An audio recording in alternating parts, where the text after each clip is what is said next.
How's my voice relative to the music? Does one need to come down or go up? I want the music to be a background element, not like drowning people's ears out. I don't want them to hop into stream and then immediately have to cover their ears.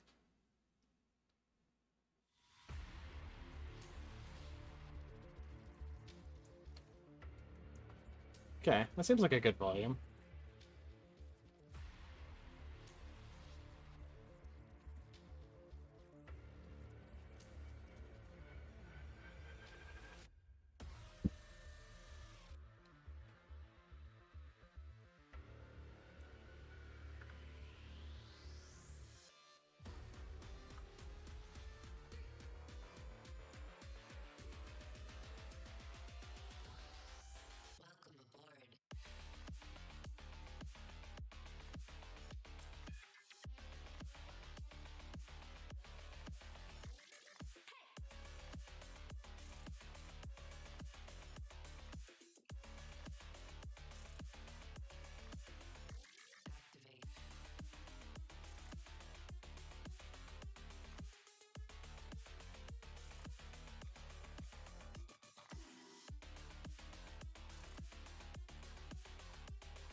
Awesome. Isn't it awesome? Gotten to commission some pretty great artists as part of this project, and it's been really cool to see all of them bring my characters to life. Very surreal. But very cool. Very cool.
Fortunately, my model's not the best at showing it, but I am bopping to the jams right now.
I'm not sure if I fully believe that that one's copyright free.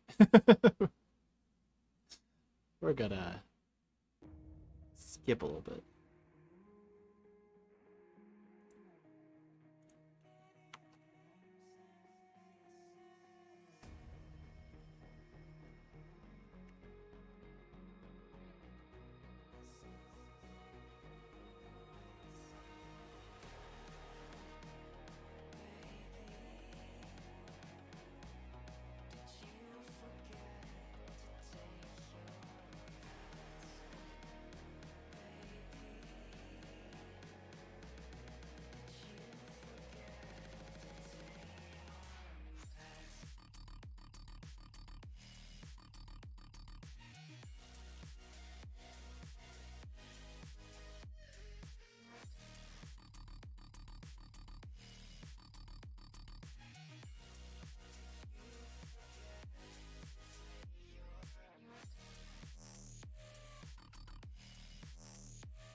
Howdy, CJ. Welcome. Lurk away. Reading doesn't start for another like 15 minutes or so anyway, so you got time.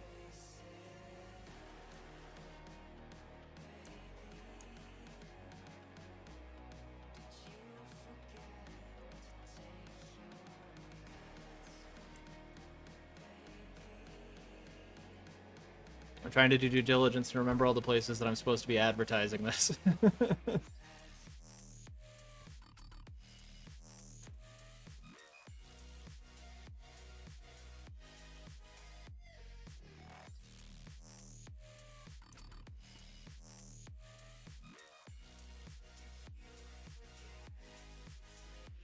I wish it worked like that.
Hopefully that notified some people.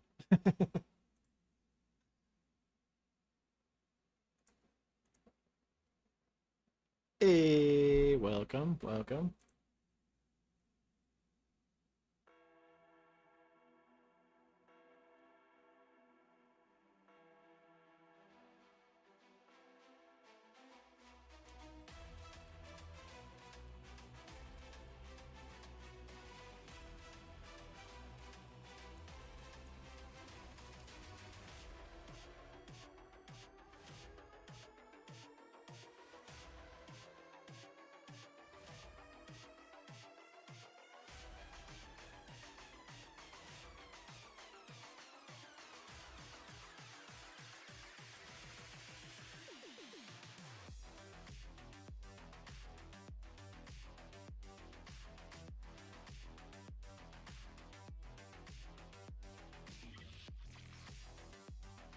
Stream time!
Probably let the art slideshow go for one more loop, because I want people to see all the cool art.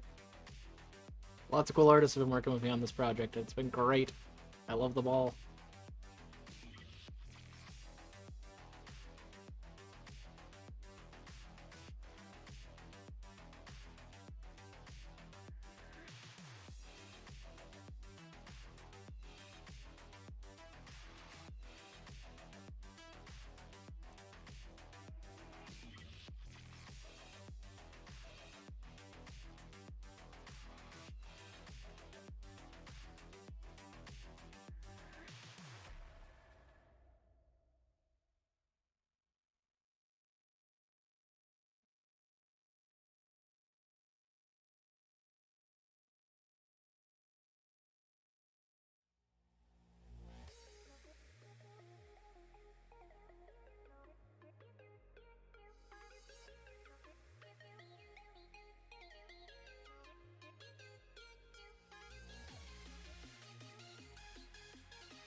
mean, this is kind of cyberpunkish. It's just jump style.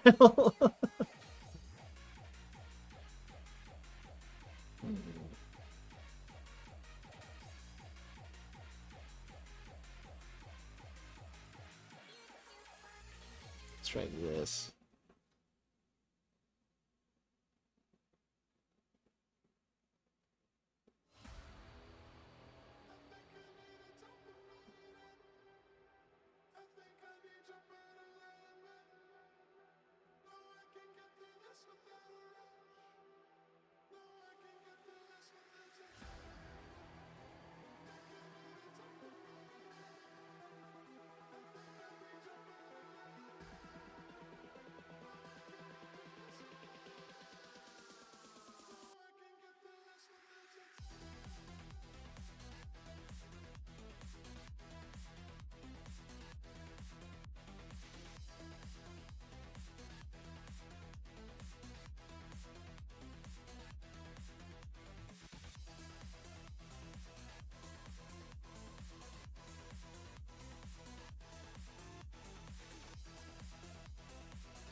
This one is my current phone case. I love the storybook style look to it.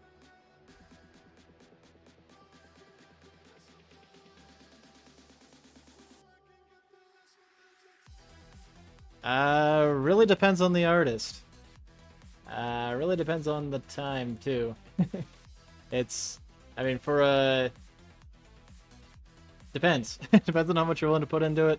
Especially if you're making it from scratch. Like, if you don't have anything to give them other than descriptions, usually that's a little bit extra, as opposed to if you already have some art. But I think typically, depending on what artist you go with and how much you're willing to pay for it and how complex you want the ref to be, probably anywhere from 50 to maybe 300 on the upper end. Again, just kind of depends on your needs, your budget. I think that one that's on screen right now, the Moira one, was about 100.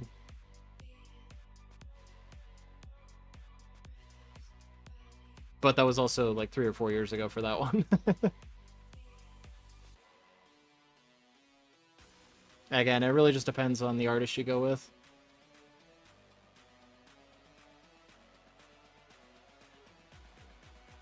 But if you're going to have other illustrations commissioned, it definitely helps to have the ref sheets.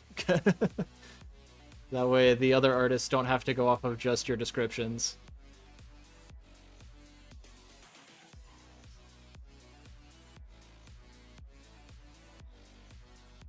It depends. I mean, yeah, that's admittedly, again, that's for like high-end, really nice reference sheet.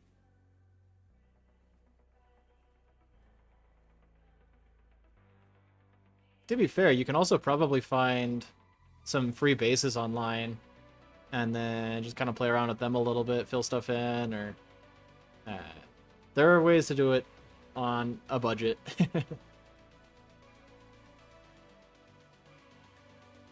But I will say it does help to have a full-time job to help cover some of the fun expenses, as it were.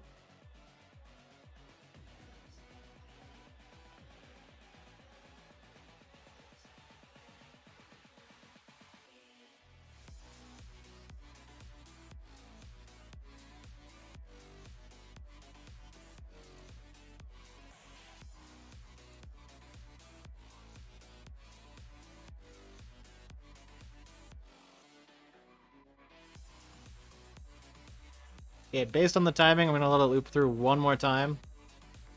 That way, people who were told that it starts at 7 have a chance to get here.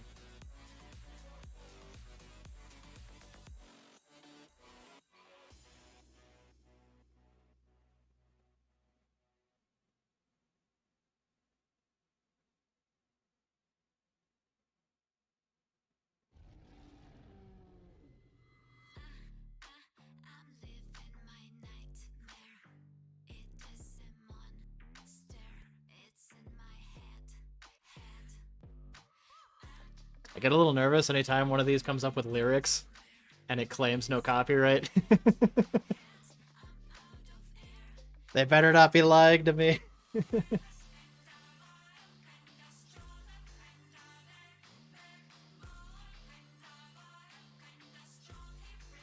But how's everybody doing? You guys ready for more Alchemancer?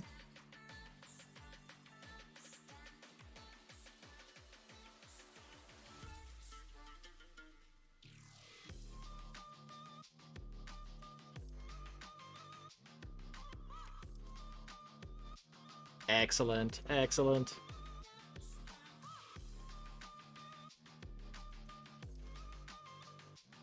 I'm gonna take this opportunity to make sure I have everything I need ready to go. Be right back.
All right. I got water. I got some cashews for snacks if I need a little pick me up partway through the story. Wow. I'm glad you guys can't see this music video because it's AI generated, but it's still very odd and freaky. There's a lot of huh. Those are stylistic choices. Anyway, enjoy the pretty art that was actually made by actual artists.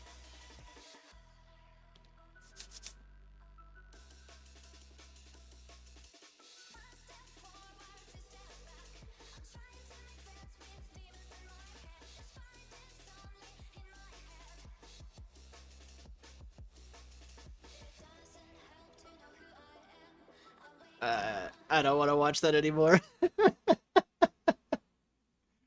kind of a bop, but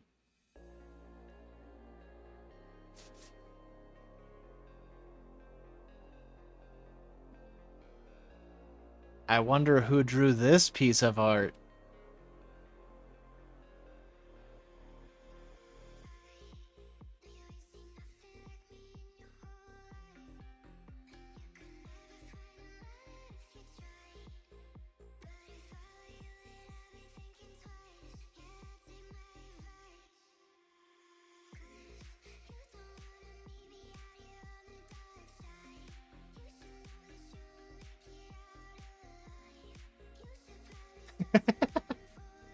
One of the great mysteries of this life.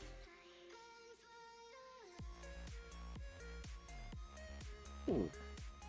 I gotta save this song for later. This is a fun one.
All right.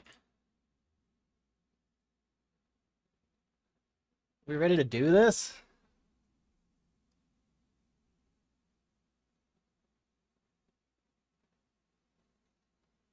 Oh. Story time. So, super brief and not planned at all, terrible recap of last time. This story is set in the fictional city of Cyphus, which is a city built underneath a glass dome. It is kind of 1990s esque, uh, except their fashion sense is a little dated, but in a good way. We picked up by meeting a maned wolf by the name of Salatra, who was scaling a skyscraper in order to assassinate the rich person who lived inside. She went through using various kinds of alchemical magic to fight past the many guards and eventually made it to one Lortran Dupal, a member of the 13, Cyphus's ruling class. She confronted Dupal and ended up launching him from a 30-story window, and he did not survive. The book picks up from there with Detective Leo Parsons, whose morning is rudely started with the murder investigation of said 13, Lortran Dupal. On the crime scene, he is met by his fellow officers Tolson and Melissa, one of whom is still his friend. The other has never forgiven him for reasons that will become clear as the story progresses. But they're working on the case together because this is not the first member of the 13 that Salatra has killed. In fact, Lortran Dupal is the 6th victim. And they are on her heels, or at least attempting to be. As part of the investigation, since the three of them know almost diddly about magic, the chief of police sent them an expert, another maned wolf by the name of Naira, who works at the Cyphus University teaching alchemy. From there, we met Moira Dolahan. I should be showing pictures for this, I'm realizing. This is Naira, the expert, who's been called in to help with the murder investigations. And this is Moira. Moira Dolahan is daughter to one of the 13, and she's a 16-year-old in her tail end of high school, and she's kind of fed up with society as a whole. She doesn't care for the fact that there's so much unnecessary tension between the snow leopards and the maned wolves that both call Cyphus home. So she kind of takes it upon herself to call attention to these discrepancies and these mistreatments, and it gets her in trouble. But that doesn't deter her. Her driver is a maned wolf by the name of Sergey, and he is the best butler, and we love him. He dresses pristinely, and he buys her lots of ice cream, and it's wonderful. But we are picking up from Detective Leo's perspective shortly into the, or after being given Naira as the expert to help him in his case. All right. Let's do it. Chapter 3. Footing the bill. It had taken an hour, but Leo finally found time to sneak away for a neck roll. Leaving the chief's expert Naira in Tolson's capable hands, Leo had exited the building under pretense of asking a few more questions of the witnesses. No sooner had he exited the building than he stepped aside to an outdoor smoking zone. Loading his lighter with a firearm battery no larger than a tooth, he depressed the thumb switch, creating a candle's worth of flame. His hand was shaking so bad at this point, he almost didn't get the necrol stick lit before the battery ran out and the flame died. He brought it to his lips and pulled. The numbness that followed was a comforting one, like a mother's embrace during a holiday visit. His lungs tingled in the way necrol always did. Was it bad for him? Absolutely. But it was the only consistent answer to stress he could find. He shook his head with a wry smile. Of course Melissa had been told to work this case. Could have been worse. She could have shown up with some new boyfriend and used him to showcase Leo's own inadequacies. He shook his head. That wasn't Melissa's style. Yes, she hated his guts, and probably for good reason. But she was a professional through and through. If she was going to ram something through his heart, she'd at least have the courtesy to file all the paperwork ahead of time. He took another pull, letting the numbing fog suppress his anxiety. In Necrol's arms, he didn't have to worry about bills, or family, or hurting people. He had a history of hurting people. Necrol could forgive him when no one else should. With the anxiety being actively smothered, he could finally think about the case. The alchemy expert was no junkie, nor was she really missing any marbles. She'd been sharp, examining each room in turn and confirming the earlier theorizing between Detective McKinley and Tolson. The crystals left behind had been homemade either by or for the killer. In fact, she'd explained how simple the process was. All you really needed was a mold, a saline solution, and whatever other ingredients your crystal of choice called for. That, and a lot of time. In school, Leo had done similar experiments to show how they used to do it. That had resulted in a classroom full of boys making aurum crystals so they could break them slowly and laugh at the fart noises, or aquam crystals to get each other wet.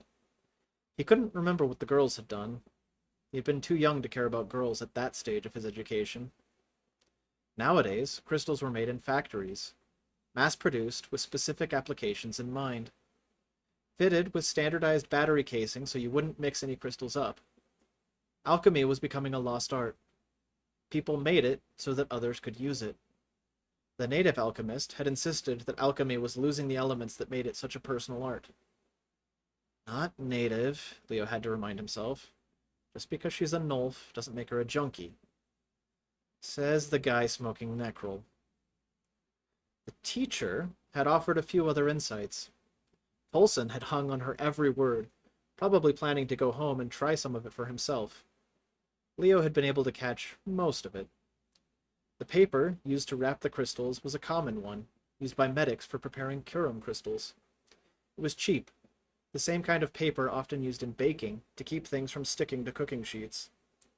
She'd confirmed that the crystals involved were a simple saline base, but seemed impressed at the materials used to invoke specific elements. Apparently, the killer had worked with higher grade, more expensive materials. Those, at least, might provide a lead, since Naira said she could fully identify the materials given enough time. Leo thought back to the rooms he'd seen. He tried to picture someone slender, breaking through a window like it was paper, casting bolts of lightning to strike down any guards in his way, immolating a couch like it had been soaked in kerosene beforehand, creating explosions out of nothing but wind that was strong enough to send a man and his desk out a window to meet their untimely demise. He tried to imagine being that person. It certainly seemed like an impressive display of power, and yet there'd only been one casualty. Even the men who'd been exploded were coming away from it with only minor hearing loss and bruising. But why not just kill them? If you'd knocked them down, wouldn't it bring the greatest peace of mind to just kill them and know for sure that they wouldn't follow you? If he commanded the power of the elements, would he leave witnesses during an assassination? He had to admit that he wouldn't. So why, then? There seemed to be only two possible options. Either this person was incredibly powerful and just decided not to kill anyone but Lortrin, or they wanted to appear incredibly powerful and used a series of alchemical tricks and gadgets to pull this all off. He knew which theory Tolson would go for, so he had to pick the latter. This had to be someone trying to make it look like they were stronger than they were. After all, the guards who had been in Lortrin's room when the killer arrived said that she tried to hit them with lightning. Instead, it had hit the floor. It wasn't even close to connecting. Malfunctioning tech? It seemed likely. The front doors of the tower opened, and Leo saw Tolson and the Nulf walk out together. He pulled on what remained of the necrol stick until all of its violet glow had faded. He coughed a bit, adjusting to the new level of numbness in his lungs.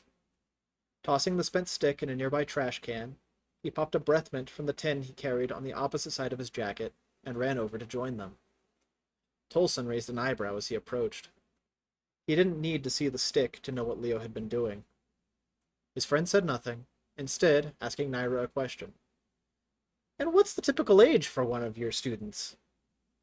She responded quickly, her light accent punctuated by excitement. At least she'd finally relaxed a bit. "Oh, there's not really an age limit. You can start as young or as old as you like. I've worked with little children before, as well as older folks who wanted to learn to make Kurum crystals to treat arthritis, back pain, minor..." She cut off, turning toward Leo with a quick double sniff. "Necro?" she asked, eyes full of something that looked like concern. "Oh, Fanina," Leo muttered. His friends already judged him for hanging on to the habit. He didn't need to add a stranger to that experience. "It's bad for me, I know." She nodded. "It is bad for you. Accumulate too much in the lungs, and it will liquefy your alveoli. Will fill your lungs with blood." Leo finished for her. "I know. I lost an uncle to necral lung, all right? I'm working on quitting, but sometimes I need something that just listens for once and doesn't make demands on how I run my life." The alchemist flinched back like she'd been slapped across the snout. Tolson was biting his lower lip. Leo took a deep breath, then let it out in a long sigh. "I'm sorry, Miss Naira. I appreciate your concern. Thank you for coming out today, and I look forward to reading a report of your findings. Please give the chief my regards. I'll be sure to provide him with a good review of your work today." Tolson's hand came up to his mouth, and Leo could hear the laugh his coworker was failing to stifle. For her part, Naira just looked confused. "What?" Leo demanded. Naira cleared her throat, adjusting her grip on the strap of her bag. "I was told to be a resource to you until you find the person responsible for these murders. Though he said you might ask me to leave before then. I would respect your wishes, so if my help is no longer required..." Tolson stepped forward before Leo could answer. Lifting a finger with one hand, he gripped Leo's arm with the other. "Might I have a moment to confer with my detective associate?" Still looking confused, Naira nodded. Tolson gave a quick "thank you" before tugging Leo aside. "Confer with your detective associate?" Leo hissed. "What? She's smart, and she sounds cool, so I'm trying to learn a few more words for my vocabulary." "From a Nate..." Leo cut himself off when the alchemist's ears twitched, then lowered his voice before continuing. "Are you on her side because you think she's actually going to help us with this, or because you're hoping she's going to teach you alchemy?" "Yes!" The response came out even before Leo finished asking his question. Leo sighed. "You realize I outrank you in this investigation, right?" "Oh, for sure, dude." "And therefore have total control over who to hire or consult?" "Chief did send her." Leo clenched his fists. "Yes, the chief sent her. Plus," Tolson added as his signature grin returned, "I already invited her to come to Benji's diner with us." "Because you're not buying lunch." "Because I'm not buying lunch," Tolson confirmed. He smacked his gut through his uniform, which means I'm eating good today. "Tolson, you eat good every day." Tolson shrugged. "Never do anything halfway, you know?" Fine. I'm too hungry to argue." "Great! I'll go save our table." Before Leo could protest, Tolson was jogging away. Tolson hadn't even jogged when he ran the obstacle course that was part of the precinct's yearly physical. What had gotten into that man? Leo reached up to rub at his eyes. When he turned, he found Naira, the alchemist teacher, standing there expectantly. "You know where Benji's diner is?" She frowned in thought before shaking her head.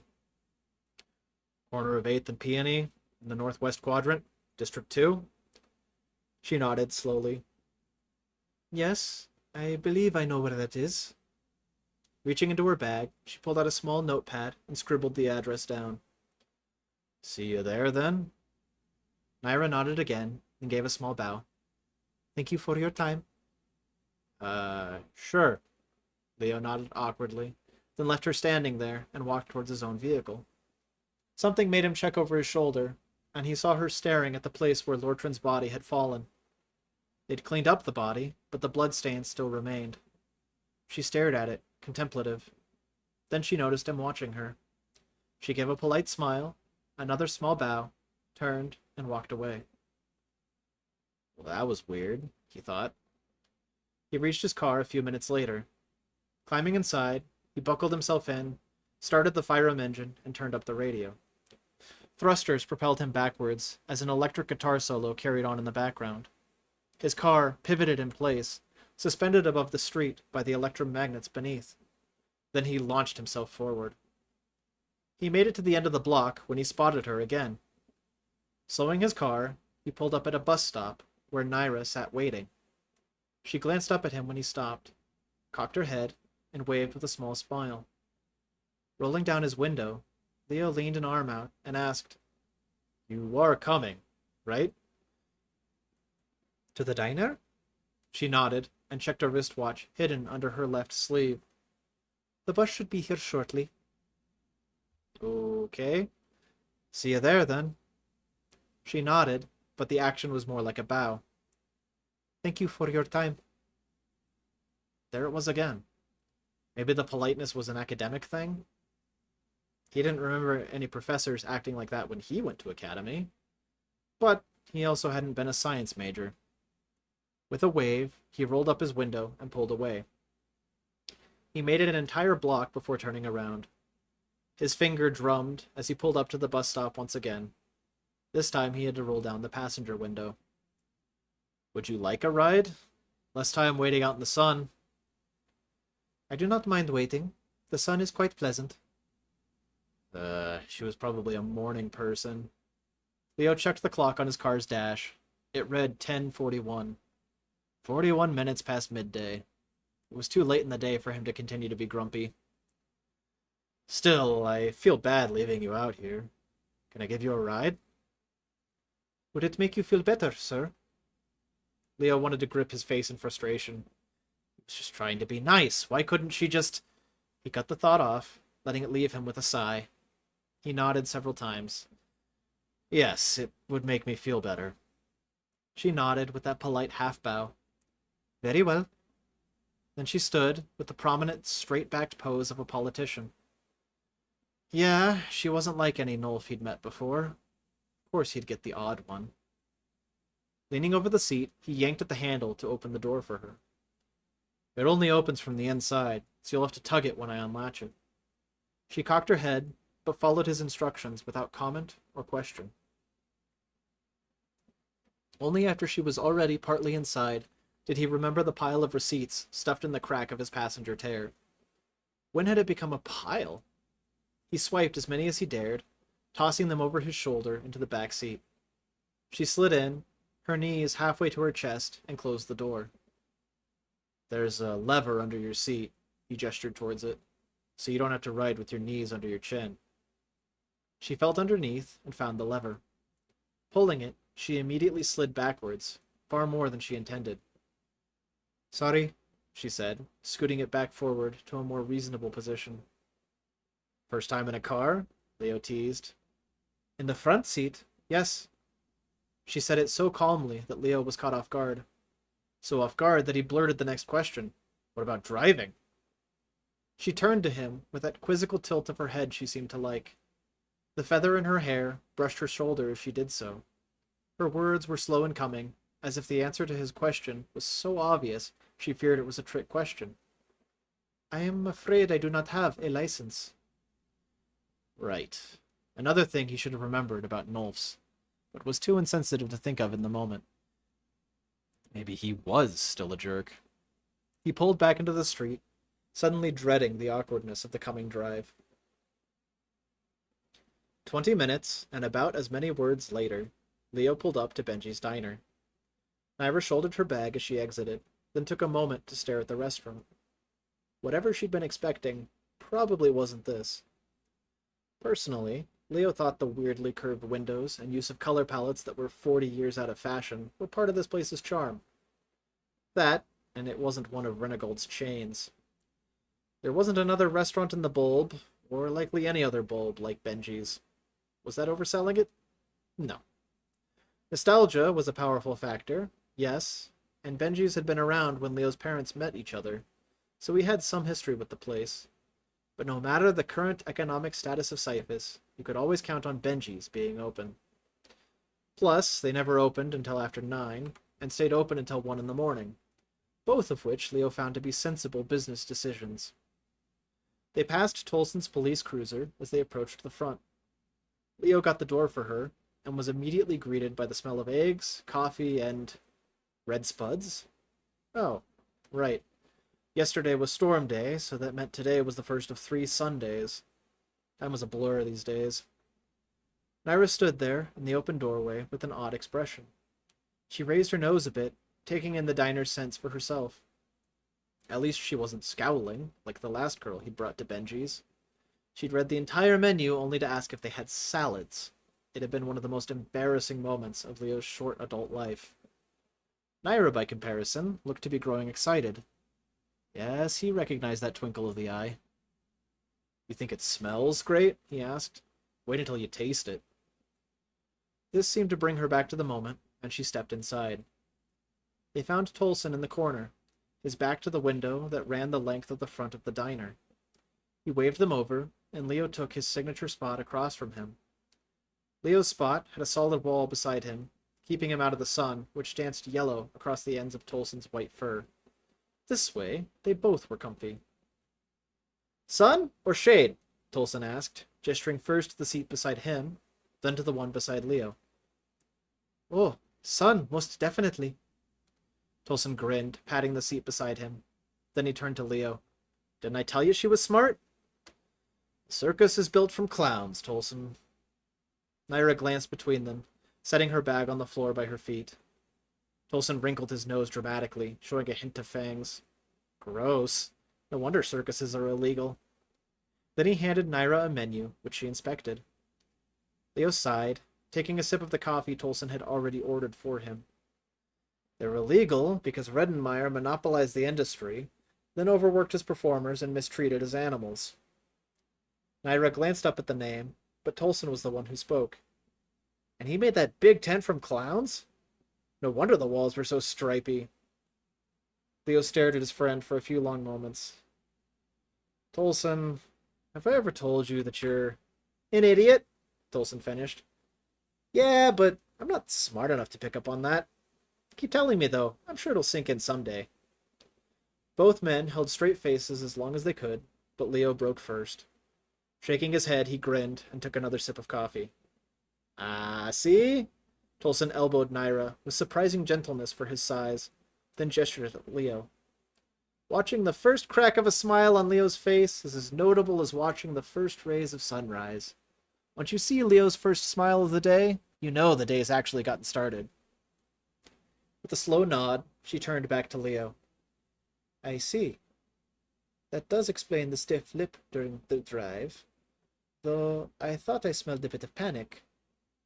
Tolson snickered at this. You guys rode together? Leo sighed. She was gonna wait for the bus, Tolson. What, I'm just gonna leave her there? You are the picture of a modern gentleman, Leo. Tolson's reply earned an eye roll from Leo. But nah, he was probably just nervous because the last girl he had in his car tried to steal it. She did? Leo and Naira asked in unison. Yeah, remember? Cute girl, 5 foot and change, purple dress, borrowed heels. The girl I arrested for being drunk and disorderly? Tolson nodded with a grin. She tried to start a fight with a red crest in somebody's lawn at 2 in the morning. Naira turned back to Leo. And she tried to steal your car? He sighed, stretching back in his seat. The operative word is tried. Don't know if you noticed, but the little divider between my front seat and back seat doesn't work really well. You can lift it, but the part that holds it in place is broken, so you can lower it pretty easily if you pull in the right spot. She figured that out on accident and pulled the lever to disengage my electro-repulsors. Dinged them up pretty good, so they still fritz out sometimes. I've been meaning to replace them, but that takes time and money. Noticing her look of confusion, he trailed off. Sorry, that's more than you asked for. Tolson nudged him under the table, and for a moment he thought it had to do with the conversation. Then Tolson wagged his eyebrows and tilted his head in a way that suggested he wanted Leo to turn around. Leo glanced over his shoulder to see a waitress approaching. She was on the shorter side, dressed in dingy blue. Her hair was done up in a side bun with a flower pinned through it. Leo's mind wandered to cinnamon rolls when he saw it, and he knew he was still too hungry to function as a proper adult. How y'all doing today? My name's Noelle, and I'll be taking care of you today. Tolson nudged Leo under the table again. Leo kicked him back. The new waitress had a Dakota accent. She was probably from a different bulb. Are we all ready to order? They placed their order. Leo and Tolson got their usual meals, but Tolson added on an extra side and a dessert, something he was more likely to do when he wasn't paying. For her part, Naira ordered a small sandwich and a bowl of soup.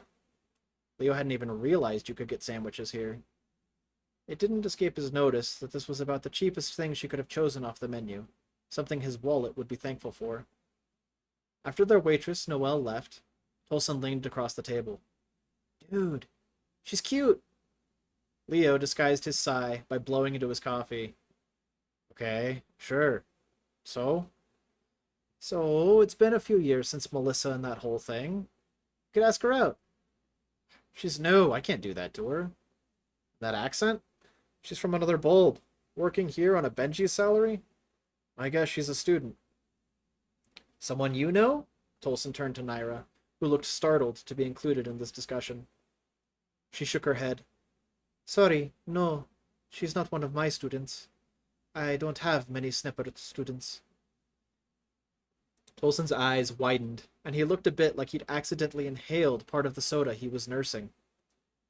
You're not opposed to snippered students, are you?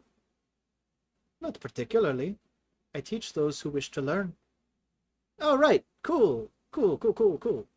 Tolson took a long, suspect sip of his soda. The conversation lulled then, as Tolson reached the bottom of his glass and started sucking air. No, Leo didn't want the distraction of a girl right now.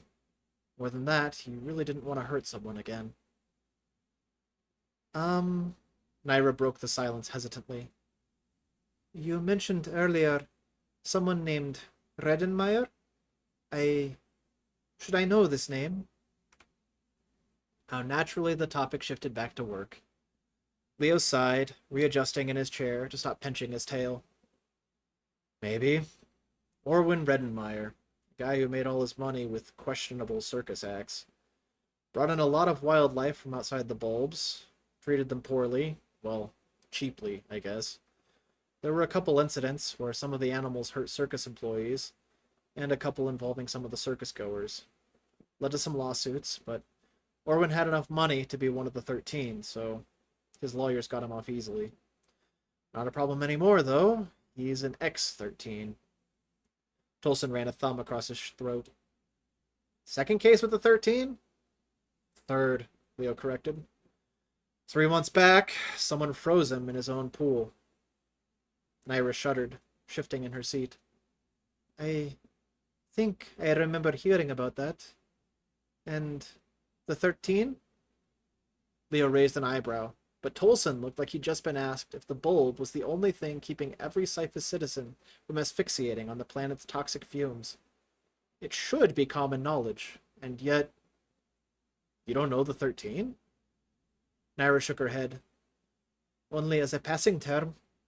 I've heard them mentioned, and I know they're pretty influential in Cyphus, but I don't know who they are. Leo finished the last of his coffee. Well, there's normal people like us who make enough money to get by. We might be able to afford a place to live, some personal transit, some food, but that's about it. Then there's the people who have enough money that they could buy their own bulb. If you work anywhere in Cyphus, you can follow where the money comes from, and you probably work for one of the 13. Been around forever, and normally I'd say that would never change, but now 6 of them have been killed in a full seasonal cycle? He took a moment to count in his head. Yeah, it has been that long. Naira nodded, eyes thoughtful. The man killed last night? He was one of them? Lordran DuPaul? Tolson cut in. Yeah, he was the 6th one to get offed. Offed? Naira gave her neighbor her little head tilt, repeating the word with her own unique accent. Offed, killed, murdered, all different words for the same thing, Tolson explained with a shrug. But why? She asked, turning back to Leo. Why was he killed? Now it was Leo's turn to shrug. That's what they want us to figure out. I'm sure someone stands to gain from him being killed, whether that's an insurance policy, or access to his funds, or a will, or something. Money's probably involved. He had plenty to go around. If people are willing to shoot each other just to steal a car worth 2,000 Christum, how much more might someone be willing to do to someone worth billions of Christum? Is that why the others were killed? For money? Leo shook his head. Not really sure. Some of them, maybe. Stealing from even one of them should set someone up for life, so that seems an unlikely motivator, considering that 6 of them are dead. For a while, Tolson added, we thought it might be a copycat type of thing. Someone was brazen enough to off 113, and then one by one, more of them started dying. So if one person could do it, maybe that inspired others to do it. But witness accounts from each attack make it seem like it's all been the same person each time. And what kind of person would that be? Someone like you, it seems. Leo used a finger to play with his empty coffee mug. All the witnesses' reports indicate a female Nulf who supposedly has found a way to weaponize alchemy. In his chair, Tolson pumped his fist. I really should have ordered a second dessert. Yes, Tolson, you were right. Calm down, I'm only buying your first dessert. That's all you have? Naira asked, with raised eyebrow. Female Nulf? There's over 100,000 Nulfs in Cyphus, and if roughly half are female, that's still quite a lot. If they're competent with alchemy, that narrows it down somewhat, but even workers in the battery factories have to learn basic alchemy. It can be very dangerous if you don't know what you're doing. Leo snorted. Yeah, I really don't want to interview that many people. Tolson's chair squeaked as the larger Sneppard turned to face Naira. I imagine that's why the chief asked for you, to trace this alchemist's magical signature for us. What? The feather in Naira's hair nearly touched the table with the head tilt she gave Tolson. That's not a thing. Tolson's face fell faster than Leo's bank account would after this meal. It's not? But isn't that just how they track criminals in the stories? Yeah, that's just fiction, Tolson, Leo said. Sorry, bud.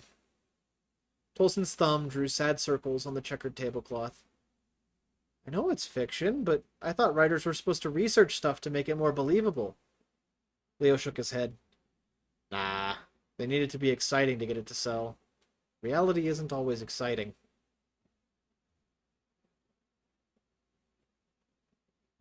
Noel returned with Table 14's food. This brought a wide smile to the larger officer's face, especially the slice of pie that sagged under a scoop of ice cream the size of her fist. His partner across the table snorted. You realize it's going to melt before you finish your burger, right? The larger officer grinned, grabbing his fork and knife with clenched fists like a toddler. Challenge accepted. The Benji cheese melt, Noelle announced as she set it down in front of the much skinnier officer. With applesauce and extra fries. He nodded, sitting up straight in his chair. His knife scraped on the plate as he made sure none of his food was touching. Fitting. He had ordered off the kids' menu after all. And soup and sub for the lady. As she set them down in front of the Nulf, Noelle could read the trepidation in her eyes. She was dressed rather professionally, but Cyphus's immigration policies meant there was no way the woman was another snop. By definition, she couldn't be. At least Noelle's probationary citizenship would graduate into full citizenship at the end of the year. but being a Steppard meant a lot more in this bulb than back in Dakota. Citizenship in Cyphus worked differently for Nulfs. Maybe one day Noel would be able to change that. Noel's ears twitched as the Nulfin woman's stomach growled. Neither officer caught it, as the larger one was currently trying to swipe several fries from his partner's plate. Noel leaned in a bit, one hand on her knee, the other hand brushing some of her own stray hair back behind her ear. Are you sure that's all you wanted to eat, hon? The Nulf looked up to meet her gaze, then nodded. This is sufficient. Noel returned the nod. All right, but flag me down if you change your mind, you hear? Straightening up, she brought her hands to rest on her skirt-covered hips. Anything else I can grab for y'all? The skinnier officer spoke up, asking for fry sauce, though he didn't look her way. The other two said they were fine, so Noel headed back to the kitchen. Pushing through the swinging double doors with her shoulder, she almost ran into Jen, who was trying very hard to balance an entire order for the party of 7 she was handling. Oh, pardon me, Jen. The door stopped inches from Jen's nose as Noel held it open and got out of the older waitress's way. Thankfully, the next few words from Jen were too low for the cook to hear, but they weren't directed at him anyway. Noel flinched back, as if Jen had physically hit her with the insult. She shook her head as she watched Jen pass and continue out to her table. Honestly, people in Cyphus had no imagination. Everyone used the same cotton-picking word regardless of situation. Proper insults required flair. You had to know your target, then tailor it to them. The best insults were the ones you could slide under the skin, the ones that would sink in hours later, make all their fur stand on end, and leave them huffy the next day. She'd have to think of a new one to slip Jen before end of shift. Tucking her tail, she squeezed past where Benji's grandson Rigel was scrubbing dishes. His normally gray hands were covered in suds that soaked the fur up to his elbows, and he scooted to the side as she passed. Reaching the shelves where they kept the major condiments, she scanned them quickly, but didn't see anything labeled fry sauce. Mahandro, table 14 wants fry sauce. Do we keep that refrigerated or something? Beside her, Rigel shook his head. He dripped suds on the counter as he pointed at 2 different bottles. It's a mixture of ketchup and mayo. An omelet sizzled behind her as Mahandro flipped it. The chef then added, Equal parts of both. I like to add in a pinch of garlic and a pinch of paprika, too. If it were Benji, he'd add 3 pinches of each, but you lose the other flavors when you do that. Noel followed their instructions, preparing a small paper cup of the stuff. With as many shifts as she'd shared with Jen recently, these two made working here worth it. Little miss, I've worked here 20 years and developed crippling entitlement issues. Made a lot of people quit. Noelle would quit on her own terms, not when Jen decided. One bad apple could spoil the basket, but only if the other apples touched it. So Noelle would just follow the other apple's example and cling to the basket's sides. For now, at least. Scooting past Rigel with fry sauce in hand, she called back to Mahandro. That omelet sufficiently burned for table 9 yet? The chief snorted, reaching for several small seasoning jars. You're right, I forgot. Catching one on fire last week was so enlightening, I really should start doing all of them that way. I'll just say the word and I'll put it out, Rigel added from the sink, gripping the nozzle and pointing it towards the chef. Steamed omelet, now that's an idea. Noelle grinned, pushing the doors open with her rump and stumping back into the diner's lobby. The omelet-burning jab had been the wholesome kind of insult, the one you knew would rile a person up, but good-natured like. Not Jen. Jen would have just called the chef a native and stormed out complaining about how every problem at Benji's was anyone's fault but her own. Noelle knew this from experience. Again, Jen was ruder than a splash of cold water during a hot shower and had all the imagination of a dairy cow. She was certainly spotted like one. Noelle was going to have to let the cow comparison stew for a bit. Calling Jen a cow would be funny, because the woman would immediately be upset at the implication of being called fat. Problem was, if it was obvious enough for Jen to understand in the moment, it was a poor insult. Yeah, Noelle still needed to workshop it. Bits of Table 14's conversation drifted her way as she approached. You should have seen her, Leo, the larger officer was saying around mouthfuls of food. She was dropping bits of fur into vials, and they turned different colors. She was whispering stuff while she did it, like a TV witch. The Nolfin woman tilted her head at the comparison to a witch. We use different colors to denote what stage of the process the reaction is at. It's a little like a litmus test, but a very specific one. The fur and skin tissue will stay in the solution for maybe 2 or 3 days before dissolving. After that, we can compare it to other samples that have been recovered before.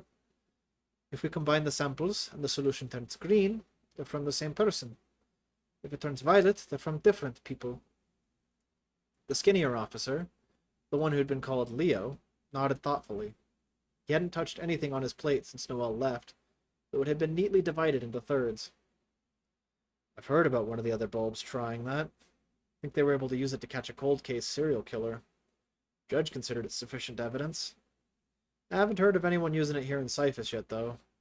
They call it genetic something or other. Alchemical genetic matching, the Nolf said, before taking a spoonful of her soup. Noelle walked up to the table, holding out the paper cup. Here's that fry sauce for you, sir. Leo glanced at her, then the cup, then made a spot on the table for her to set it down. He then deliberately and awkwardly stared out the window. Thank you. With a sigh, Noelle set the cup of sauce down. Anything else I can get for you folks? The other two at the table both looked at her with full mouths. The larger man gave an enthusiastic thumbs up as he swallowed. Well, if y'all need anything, just flag me down, okay? Then she raised an eyebrow at the Nolf. And I do mean anything, hun. The woman swallowed what was in her mouth. Clearing her throat, she gave a small nod, like Noelle's old pharmacist used to. Understood. Thank you for your time. I like how you've done your hair, Noelle told her. Feather's a nice touch. Red's a good color on you. The woman blinked, tilting her head to regard Noelle. Then her hand reached up, brushing the feather with several fingertips. Thank you. Noelle didn't bother to stop the smile that came to her face. People in Cyphus really should compliment each other more often. This woman clearly wasn't used to it. A warm nostalgia accompanied Noelle as she left to check on another table, but her ears twitched at the conversation behind her. Leo, did you ignore her because I said she was cute? Noelle stopped where she was, ears rotating of their own accord. I wasn't ignoring her. The howl of laughter that followed caused a number of nearby ears to turn, though Noelle was the only one who glanced back in that direction. I wasn't, Leo insisted with a hiss. He was leaning on the table and glanced her way. No sooner had they made eye contact when he immediately diverted his gaze again. He turned his face to the window and muttered something Noelle couldn't hear. Whatever he said, the larger officer grinned. Then he stole several more fries before turning to give her a thumbs up. Noelle smirked. According to Mahandro, these two were regulars. He'd recognize the orders right away. If that was the case, she could have a lot of fun with them.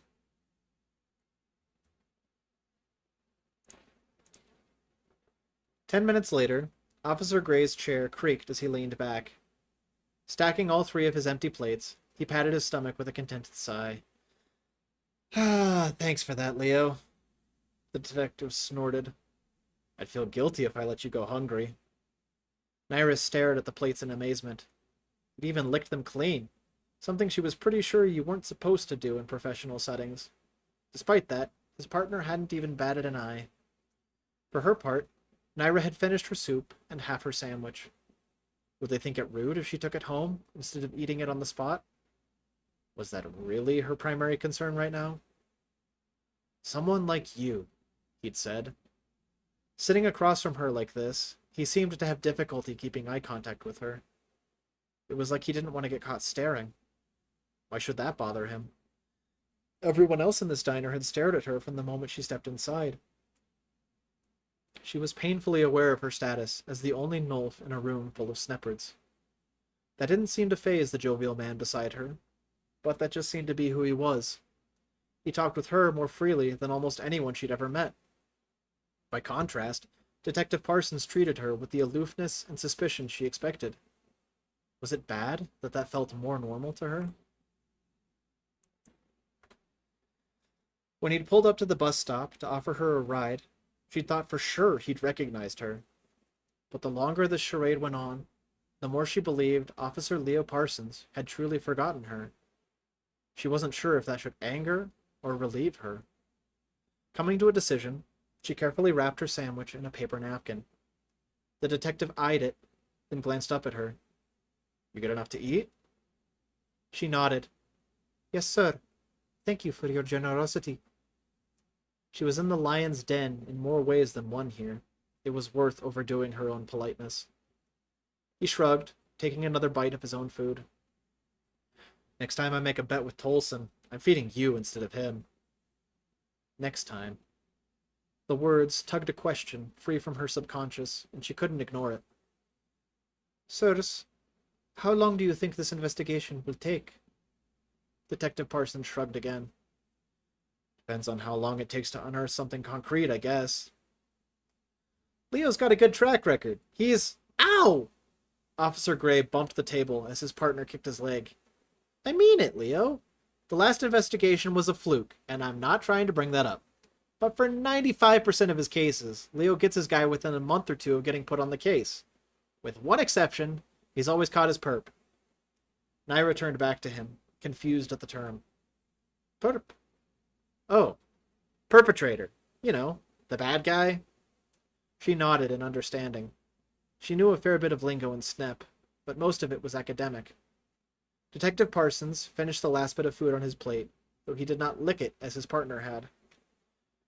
"You said Chief hired you for the duration of the case?" Naira grimaced, then caught herself and forced a smile. She still had the letter from the university headmaster explaining that she'd been assigned to this duty. She was still expected to teach her classes, but 2 of the 4 had been handed off to substitute professors. It had taken her much effort to get permission to teach those classes, and having them forcibly taken away so easily did not settle her stomach about getting them back when this was all over. "My understanding is that he asked the school for an expert in alchemy, and is reimbursing the school for my time." "You in a hurry to get back?"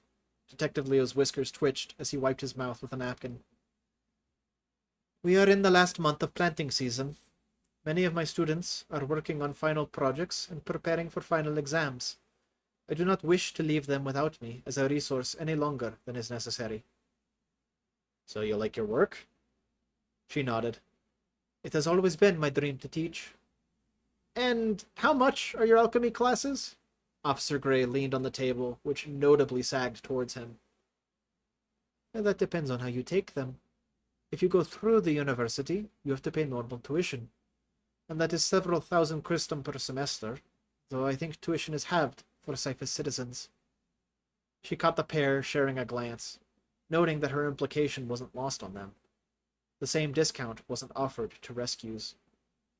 Officer Gray's lip sagged in disappointment. "I wonder if I could talk the chief into getting a scholarship for me through the department." The detective nearly snorted into his 4th cup of coffee. That might explain why she felt him bouncing his leg under the table. "Don't think the chief would spring for that," he noted. "We haven't needed an alchemist on the force before. Don't see him looking to add one now. Well, at least as anything other than a consultant." Naira offered a polite smile as he gestured at her. She glanced at the officer beside her. His genuine disappointment tugged at something in her, and she almost told him about the private classes she taught from home. Distrust held her tongue. Those classes were a direct violation of her contract with the university, and if they were made publicly known, she'd likely be fired, so she said nothing further. After Detective Parsons paid the bill, they all got up from their table and made their way to leave. In passing the kitchen, Naira once again caught the scent of another Nulf. She scanned the crowd of people dining again, but it was a sea of whites and grays. She must be picking up on someone in the back, out of sight, where they wouldn't draw attention the way Naira did as she followed the 2 policemen out of the diner. Outside, Officer Gray bid them farewell, driving away in his own vehicle. Detective Parsons leaned against the driver's door of his car, while Naira waited for him to open the door on her side as he had before. Instead, he kept leaning before asking, "Where you headed next?" Her mind immediately jumped to her catalyst preparation trays. After last night, she'd needed to start quite a few crystallizing. "My lab," she told him, "at the university." And how do you normally get there? By walking, or with the bus pass the university provides. He nodded, tapping his finger against the roof of his car. Want a lift? Truthfully, she didn't. Being driven around by a police officer of all people was stressful enough, even if she was getting to ride in the front seat this time, to say nothing of the specific officer Anima had seen fit to cross her path with once more. Unfortunately, her continued employment depended on her not giving Cyphus police a reason to complain to the university. Unsurprisingly, the longer she spent around this detective, the more her thoughts wandered back to her son.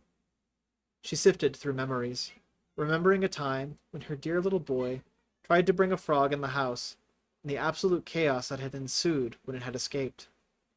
This let a smile come to her face naturally, as she responded with a gratitude she still couldn't feel for this man. If it's not too much trouble, a lift would be most helpful.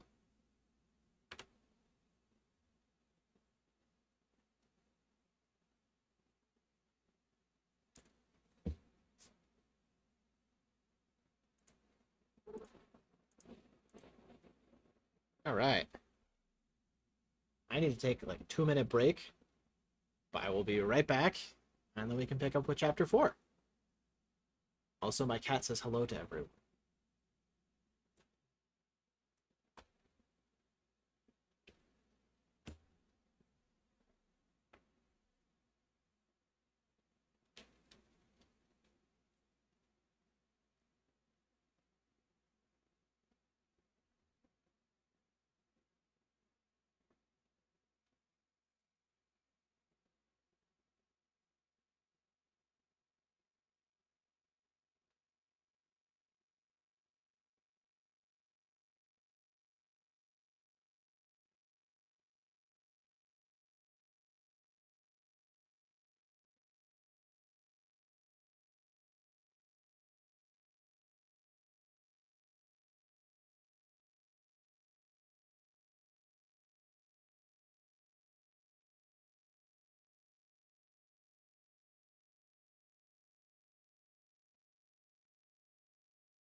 All right.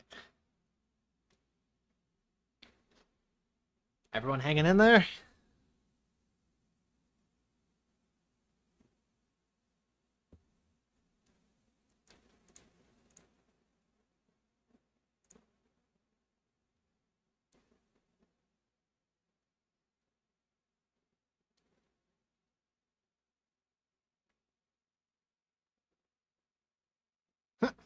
My cat came out here to say hello at the end of that chapter and then immediately peaced out. I'm sure he will be back.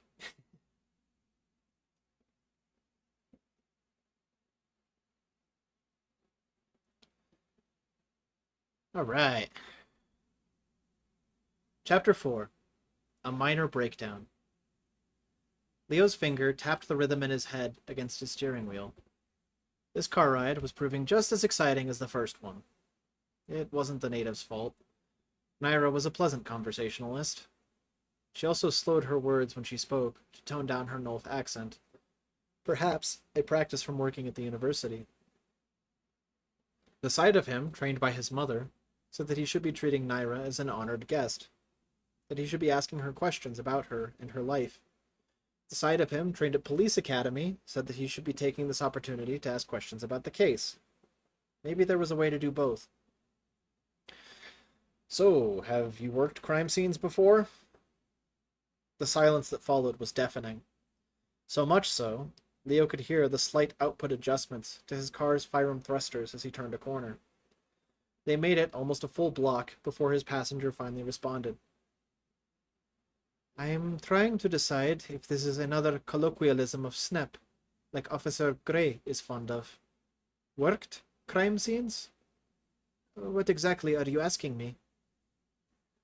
Have you studied one before? Or seen one? Looked for evidence? Have you even worked with the police before? Naira gave a slow nod, her face registering understanding. I have, once before, but I was a child then. That was some 30 years ago. 30 years? Curiosity was any Snepard's downfall, especially one in Leo's line of work.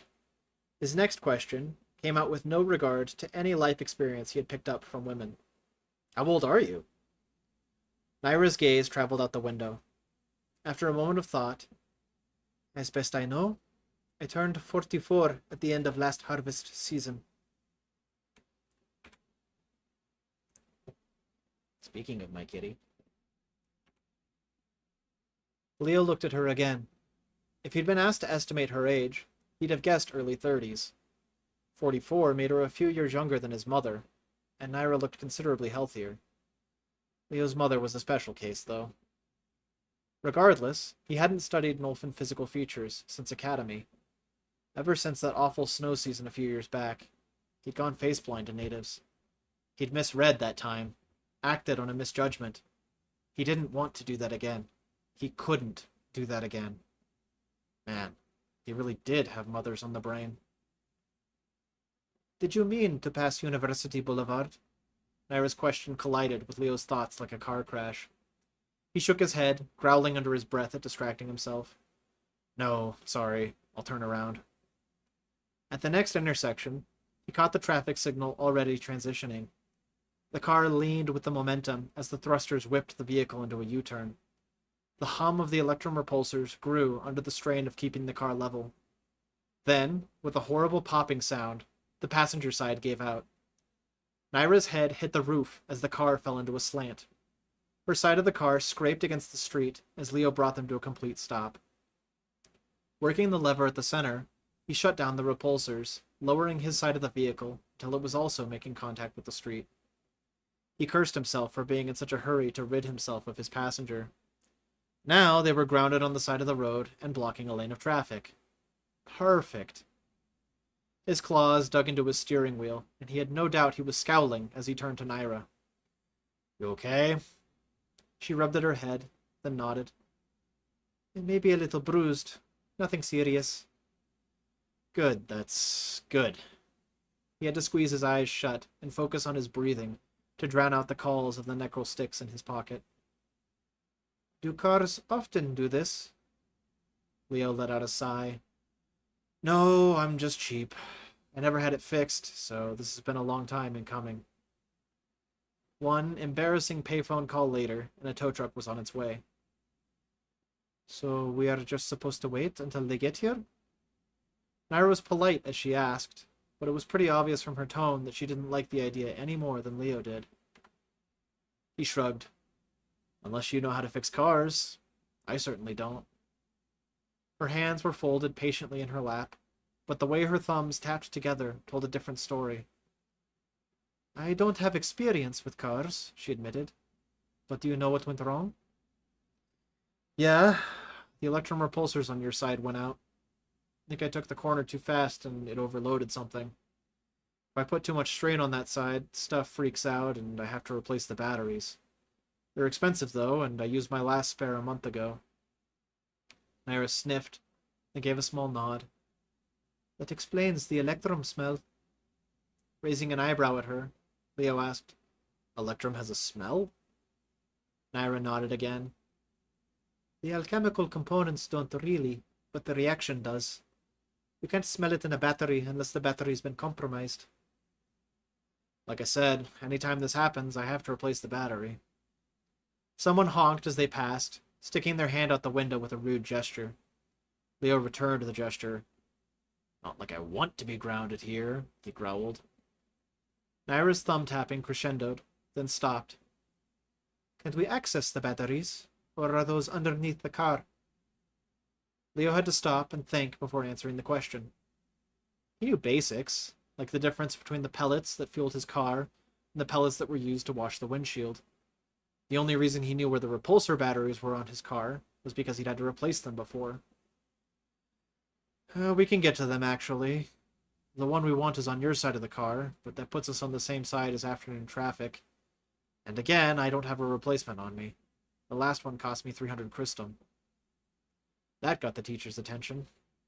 Leo smirked. Replacing the whole system was going to cost me 4,000. I could almost get a new car for that, so I've been putting it off. That is a lot of money. Yeah. Her shock did not last long. Still, may I see the batteries in question? Leo watched the stream of passing traffic in his side mirror. He really didn't want to do this. The tow truck was already on its way. Unfortunately, even only viewed from the corner of his eye, the look she gave him was filling him with guilt. There probably wasn't any harm in looking. Besides, it wasn't like getting hit by a passing car could make his day any worse. With a sigh, he got out of the car. It took 3 attempts to get the panel open. The interior was coated in a faint blue slime that smelled a bit like the smoke from an electrical fire. Leo waved a hand in front of his face, as if that might help. Inside, the battery had blown out on one side, hence all the blue goop everywhere. He just replaced it a couple weeks ago, so there was a lot. Beside him, Naira crouched to look inside. Her eyes studied the mess, though there wasn't really much to look at. Just a bunch of wires, metal contacts, busted battery, and battery guts to cover it all. He left her to it, wandering away to smoke a necro stick. Leaning against the car, he felt the soothing numbness kick in, though it wasn't strong enough to beat back as much anxiety as the situation had unearthed. The entire car rocked, and for a second he thought someone had sideswiped them. But a glance to the side showed Naira inspecting the dead battery she'd just wrenched free. The blue slime ran down her arm, causing much of the fur around it to stand on end. She held it up to the sunlight, studying it. Then she looked at him. Her eyes immediately darted to the necro stick between his lips. She said nothing, and returned to inspecting the battery. Frustration and shame bubbled inside Leo. Most people had the decency to openly judge him with words for his habit. Others would smoke beside him. Somehow the silence was worse. The growl, he inhaled twice more, then stamped out the stick a little early. Walking back around the car, he positioned himself between her and any oncoming traffic. Keeping the passing cars in his periphery, Leo watched as she wiped out the inside of the compartment with a white cloth rag. "Makes a mess, doesn't it?" he commented. Rather than her ears, her nose twitched in response to his words. What, did he need to breathe away from her now, too? As before, she made no comment on it. Instead, she nodded. Alchemical reactions are often messy when interrupted. Though, as you can see, by spreading it out, much of it is evaporating. There was a bit of an odd, filmy residue being left behind as she wiped, like flecks of golden glitter. Leo gestured towards the compartment. "You do science. Any of this make sense to you?" She regarded him with raised eyebrow and her quirky little head tilt. "I do science. So I recognize a circuit when I see one, even if it's got a lot of additional branches coming off of it. You said this is your repulsor? Meaning this is what keeps the car off the ground?" Leo shrugged. "It's supposed to.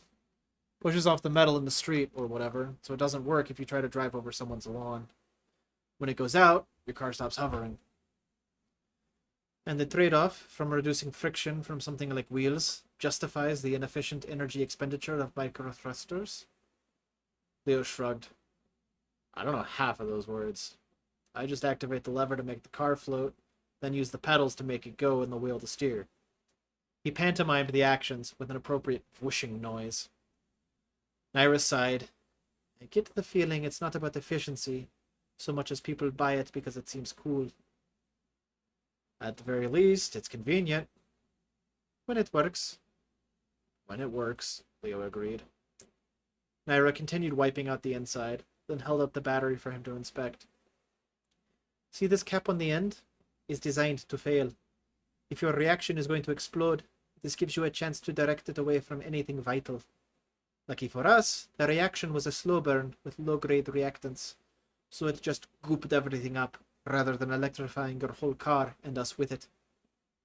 The more she talked about science, the more her natural accent surfaced. She raised an eyebrow, waving the battery case as if expecting a response.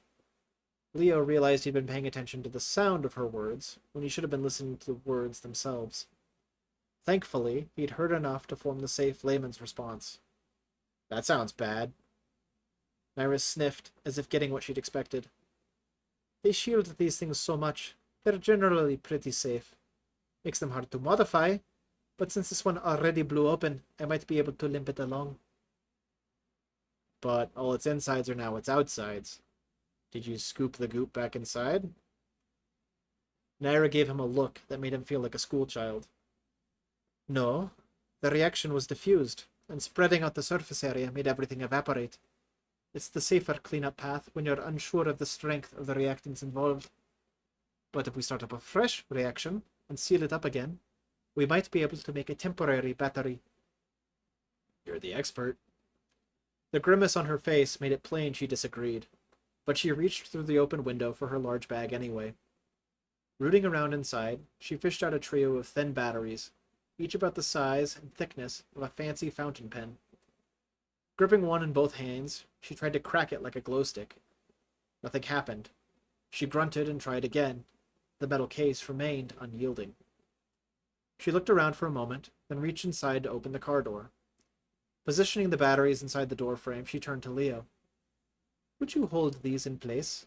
And watch your fingers. Warily, Leo stepped up and gripped both ends of the batteries. He curled his fingers back as if he was chopping something with a knife, trying to keep them as far away from the door as possible. This isn't gonna damage my... The slamming of the car door cut off his question of concern. Two of the batteries began to glow with a faint blue as Naira opened the door to check her work. Swap them around so I can get the last one. Leo complied, and she slammed the door again. Now all three batteries were giving a faint glow, though their outer casing was crimped inwards. Thank you, she said, dropping the batteries into the spent repulsor battery case one at a time. Leo opened the door for himself, scowling at the new dents within the frame where some of the paint had rubbed off. He sighed, turning back to see her using the roof of his car to push the metal battery cap back into a mostly closed position. Claws immediately bit into his palm pads, and keeping himself from saying anything was almost harder than having another necrol. He reminded himself that she was trying to help. Naira left a bit of a gap, which she used to fill the battery with some kind of solution from her bag. Once liquid began to pour out of the battery, she tried to finish wrenching the cap into place. She struggled to close it all the way, and wound up pounding the end into the part of the car's frame between the front and rear doors. Leo forced himself to watch her, rather than risk seeing what else she had done to his car. He breathed in through his nose and out through his mouth. Naira gave the battery cap one last smack for good measure, then held it up to inspect. Turning it this way and that, she smiled. It's actually sealed. Great, that's... Leo allowed himself a look at the side of his car, regretting it immediately. That's just great. Leaning back into the compartment, Naira reinstalled the battery. Want to power it up? I'd do it slowly, if you can. I'll keep an eye on it. Yeah, sure, yeah. Leo shook his head and climbed back inside his car. As carefully as he could, he engaged the lever that activated the repulsors. To his surprise, they both responded. He had to make some adjustments with a small dial he'd never even touched since purchasing the car, but the car lifted off the ground and came very close to leveling out. Outside, Naira closed the access panel before dusting herself off, shaking out her formerly goopy arm, and joining him in the car once more. So, I'm good to go? Naira shrugged. You might want to take it easy. If too much strain blew out your last one, this one's even more likely to blow. But if you are gentle with it, you should be fine. He nodded. Gentle. Yeah, that thing he was good at being. Starting up the firearm engine, he checked his dash to make sure that all his settings were still good. If he needed to be careful, then he didn't want to forget anything. Which was exactly when he saw the tow truck approaching in the rearview mirror. One awkward conversation, and a lot of apologizing later, Leo and Naira were on the road again. It took several blocks before Leo got up the courage to say, Thanks. You are most welcome. Thought you said you haven't worked on cars before. Her fingers rested against the upper sill of the window. tapping against it as she turned to look at him. I haven't. I have not had a need to do so before. Well, this is one fanina of a first-time repair. Naira snorted. It's a patch job, like sewing a patch made from a ratty jacket onto a hole in the seat of a worn pair of pants. Effective, but not pretty or a good long-term solution. Still, this lets me drive it to the repair shop without having to give up my firstborn to cover the towing fee. Naira's eyebrows shot up, her head remaining level. Is trading children for services a normal practice? A laugh escaped from Leo at that. Do I look like I'm stable enough to have any kids? That doesn't answer my question. It simply adds to my concerns. Leo shook his head. No, it's just an expression. She settled back in her seat, her gaze turning back forwards. Why? He asked. You got kids?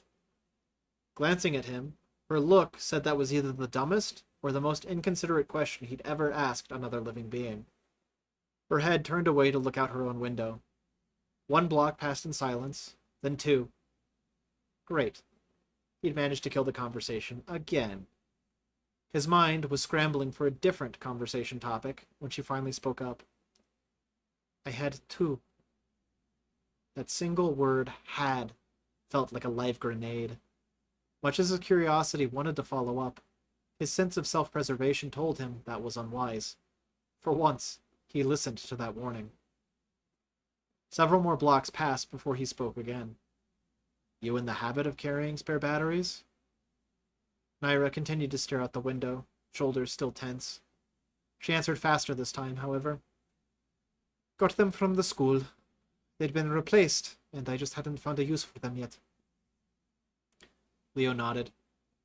You know, you said more when talking about science-y stuff than I think you've said all day. His passenger chuckled beside him, her shoulders finally starting to relax. I do teach it for a living. I would not be a good teacher if I wasn't passionate about it. So how does someone like you become a teacher, anyway? Her next chuckle was empty of humor. They don't let Norfs become professors. So the closest I can get is a teacher's position after much hard work. Leo couldn't believe his luck for finding landmines. He wasn't trying to be rude, but if his foot wasn't on the thruster pedal, it would be tickling his stomach right now. He'd already dug the hole. No sense throwing away the shovel now. How long did that take? Several intersections whizzed by as Naira counted with her fingers. About 12 years of study and unpaid positions. Then another 6 years as a lab assistant. I was finally trusted with several classes as a full-time instructor about 3 years ago. Leo whistled. On time. As I said, it's something I'm passionate about. At least that part Leo could understand, though he doubted he had her patience. The conversation lulled until Naira broke the silence. What about you? What made you want to become an officer of the law? Leo chuckled. It's something I knew I wanted since I was a kid. People fascinate me. I like getting to know them, getting to learn what makes them tick. And despite my grumpiness sometimes, I do like helping people. So becoming a detective felt like a natural way to scratch both of those itches. Helping people. Learning what makes them tick. Like why the kid had kept walking towards him. Why hadn't the kid just listened? Leo felt like he'd just been slammed back into his seat. His claws dug into the steering wheel, and it took a couple seconds to realize he was speeding. He felt cold, despite the heat of sun season. One voice cried out from his glove box, while another cried from his pocket. They crashed against each other like competing percussionists. Only when they became white noise did he realize there was a third voice. Naira had just asked him a question. He loosened his grip on the steering wheel until his fingers weren't cramping anymore. I'm sorry, what was that? How long? She repeated. 3 years, said the white noise. Out loud, he said. 6 years on the force, 2 years as a detective. Do you feel your job has let you help people as you hoped? He knew the answer. He could also hear Tolson's answer. Weighing the two, he picked the one Naira probably wanted to hear. Yeah, I think so. I tend to help people find closure. And who are you helping with this job? He looked over to see her studying him. You mean yesterday's murder? She nodded. And the others? He drew in a deep breath, letting it out slowly. Their families, their friends, their employees, anyone affected by their death. By bringing them closure? Yeah. By catching whoever's responsible and bringing them to justice. She continued to study him, as if she could see through him. Like she could see just how flimsy of a screen he hid behind, pretending that he was capable of helping anyone in time. What would justice be, in this case? Leo shrugged. I'm not the judge. I just catch the bad guy and take him to court. She looked unsatisfied with his answer, so he added on. Serious, probably. Multiple homicide is likely lifetime imprisonment, exile, or even capital punishment. Though I don't think they put anyone to death in a good 50 years or so.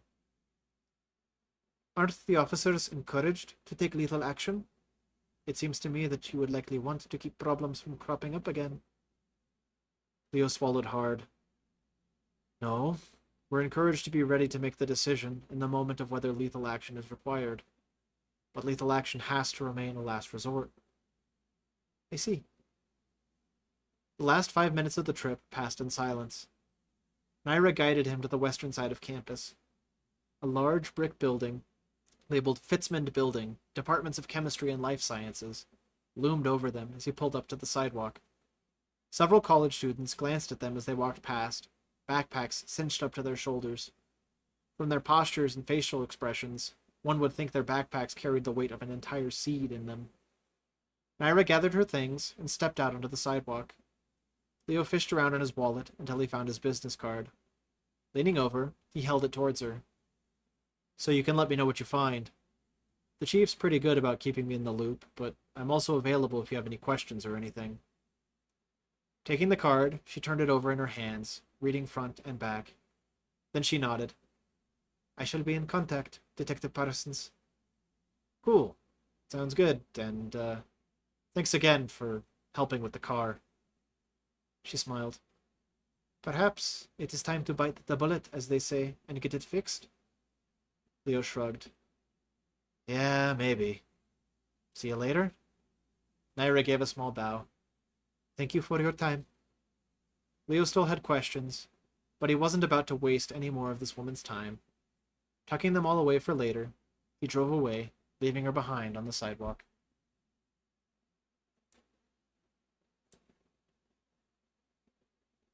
There wasn't even a gift waiting for Moira when they got back to the Dolahan estate. She and Sergei had both checked, wandering the 3-story mansion for the better part of an hour, asking waitstaff and security alike. No one had been asked to set aside a gift for her. No one had been instructed to put up a banner or bake a cake. Sergei told them to start on both right away, but Moira overrode him. No, if her mother had forgotten, then Moira didn't want even a trace of a reminder available. This was a new low, and she was going to hold it in reserve to pull against her mother later. She'd give it a week, maybe 2, see if her mother bothered to remember. It'd be interesting to see how she might try to possibly make up for such an insensitive oversight. Probably the same way she tried to solve all of her relationship problems with Moira. Throw money at her and hope that came across as love. 2 years ago was the first time her mother had forgotten. It had been a time of campaigning, and her mother's dogged pursuit of landing a position among the 13.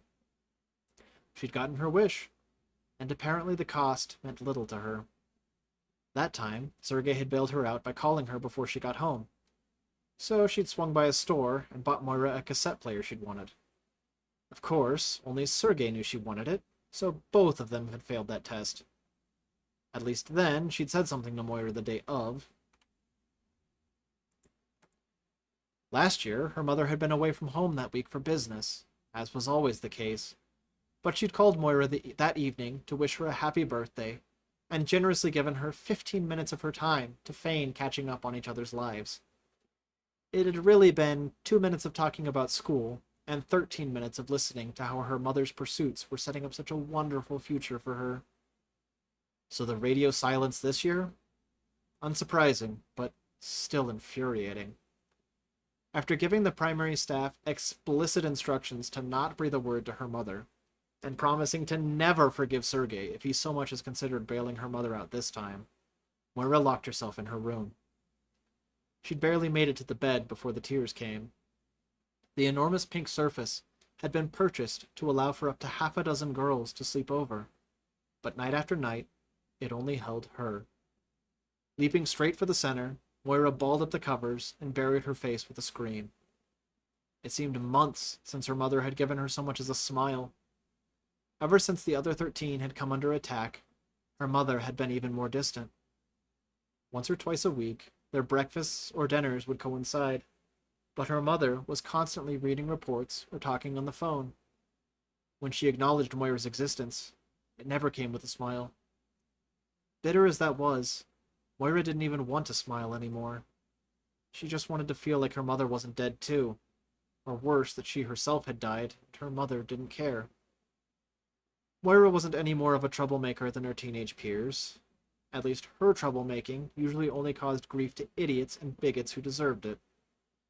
She'd tried pursuing that avenue as a way of getting her mother to acknowledge her as anything more than a pit to throw money at, and it had just made the problem worse. Now, her mother just assumed she was being delinquent because she was still a kid, and she left Sergei to handle the aftermath for her. She chided Moira sometimes, and those always devolved into shouting matches. The bitter truth was, the older Moira got, the more she felt invisible and alone. She had no pull of any kind to pursue business or politics like her mother. She liked music and people, but she had no talent for playing any instruments. Her mother had paid for the best, and it hadn't helped. The one thing Moira could do was sing.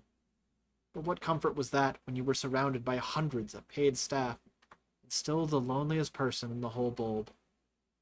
What good was singing if the real problem was that there was no one to listen? A knock sounded at the door, and for a moment Moira's heart betrayed her. Excitement swelled in her chest at the possibility of her mother waiting just outside. No, bad Moira. That was stupid. She was supposed to be mad at her mother, not ready to let her off the hook. Wiping at a few soggy patches of fur above her cheeks, Moira finger-combed her horribly disheveled hair and stumbled over to the door. Her hand shook against the lock, grief and rage both fighting for a majority vote in her emotional parliament. With a few steadying breaths, she opened the door and... it wasn't her mother. Of course it wasn't bracking her. Why would it be? It was Sergei, dressed in his immaculate suit, his clean white gloves covering hands that held a small wrapped package, and a plate with a slice of a dessert that was nearly swimming in fresh strawberries. Pardon the intrusion, Miss Moira, and I do apologize profusely if I have gotten your hopes up. As your mother is on factory tour and not returning home this evening, I thought perhaps I might take the liberty of bringing you a few things with which to celebrate your special day. Would that be all right? Moira's fangs sank into her lower lip as she fought desperately to hold back tears. If Anima had been behind the birth of her mother, then surely Seed Mother had given Sergei to be Moira's angel. Before she knew what she was doing, her arms were wrapped around his waist, her wet face wrinkling his warm, pressed dress shirt. Sergei, don't ever leave me. Her voice was fighting against her, ruining any pretense of being older than she was. I know that's unreasonable, but if I ever lost you too, no one would remember me. Oh, Miss Moira, I hardly think... He stopped, then shifted until she felt a warm, gloved hand rest on her shoulder. You have my word. The only way you shall ever be rid of me is if you dismiss me yourself. More than any gifts, any food, any attention, that reassurance was the single thing she needed today. It seemed this was to be the one source of it that she would ever have. At least one person in Moira's life cared that she existed. Seed Mother, what a dross-drenched birthday.